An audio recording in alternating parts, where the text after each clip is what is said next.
Now we have new Atlanta Falcons head coach Dan Quinn with us now. Coach, thanks for joining us. How's it been? I know it's been a whirlwind last 48 hours with Super Bowl. Now you're flying here. How's that experience been for you? DJ, it's been awesome. Getting a chance to compete for the championship is, it's as much fun as you can have coaching, and for the guys, it's as much fun as you can have playing. So, complete battle. Both teams just totally laid it out and it went all the way to the end. So I tip my hat to those guys, and then to have the opportunity to say, okay, here's this next challenge, this next opportunity right here waiting for you.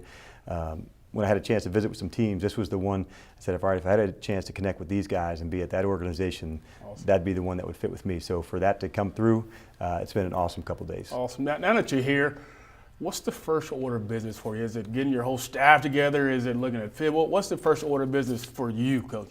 For me, the first order of business is getting to know these players. Right. And that's what it's all about. It's about the players. It's about those guys.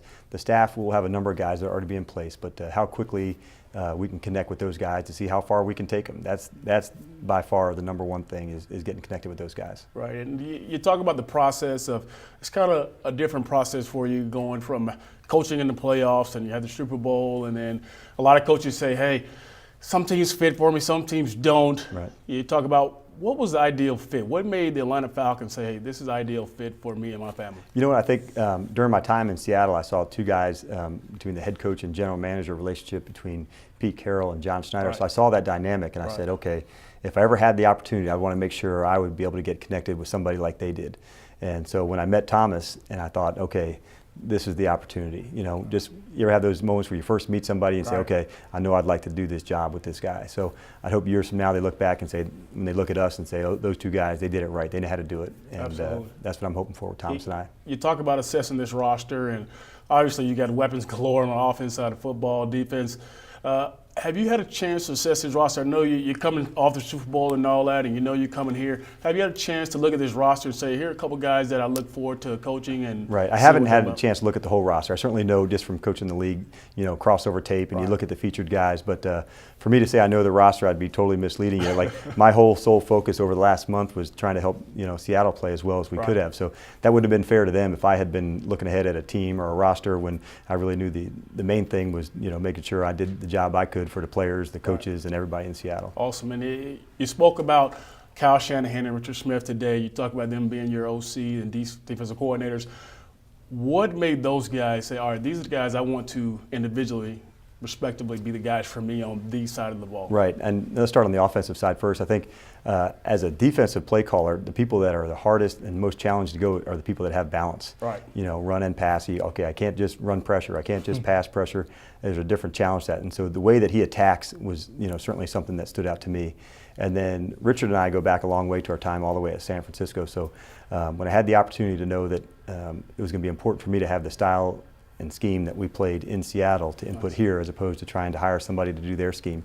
As a defensive background, I certainly want to be involved in our side of the ball. So that ability with Richard, I know he's a great teacher, great motivator, and so that was the real factor. Right. Also, you've coached with and under some great coaches, Pete Carroll, Yep. Nick Saban, Joe Gardy, a couple of names.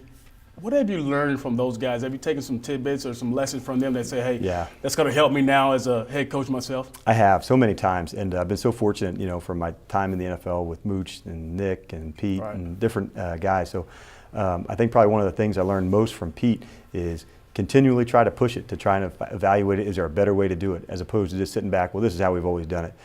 Look at the scheme, look at how we drill it, look at the players, and keep evaluating and keep pushing to find if there's, how can we get them better. So in that mantra of just never stop trying to find an edge to help the players get better, that's what I brought from Pete. Awesome. Just to switch a little bit, I know Mr. Blake is big into the community, as you already know. He's when I played here, he was big into the community, as he still is now. And as I understand, you have something called Quinn's Core that you're really passionate about. Sure. And could you talk about what Quinn's Core is all about? Sure. And what Quinn's Core is, it's a foundation that we've started. And at this time, we help men and women service members who may have had an injury or a disability, and so we bring them to to home games each year. Nice. And it's just a great way and a cool way to give back to men and women that mean so much to us and sacrifice so much for all of us. So in a small way, it's our gratitude and appreciation for a job well done for them. And earlier, a lot of people ask you about your philosophy and your style and the rugby tackling and all that kind of stuff. And I've seen pictures with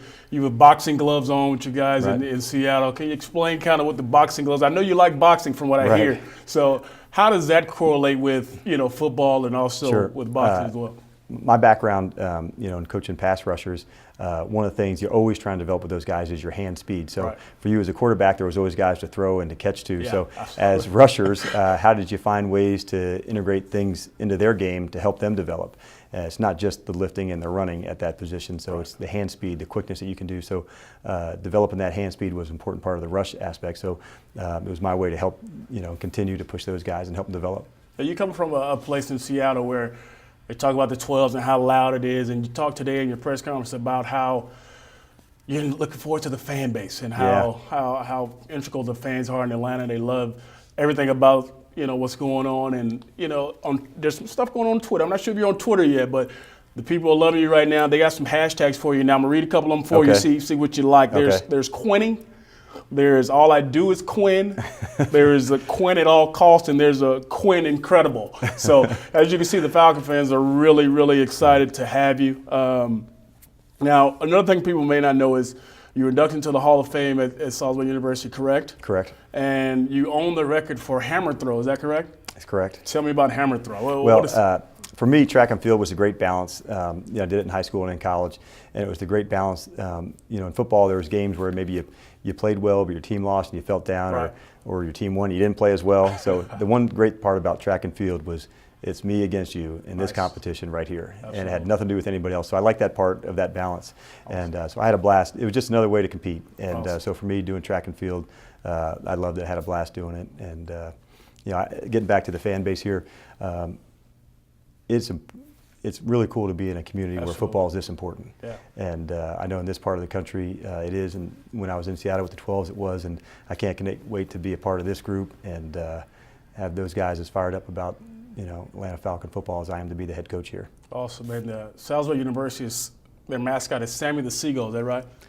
Sammy the Seagull and the Falcons of the Birds. So now you got a bird connection here with us. And well, Coach, I thank you for sitting down with us and having a few minutes. And it's a pleasure. Looking forward to you bringing the winning tradition back here to Atlanta Falcons. As a former player, it's always good to have great energy here, and it seems like you have it. So thank you. Yeah, thanks, DJ. Can't wait to be a part of it, man. Awesome.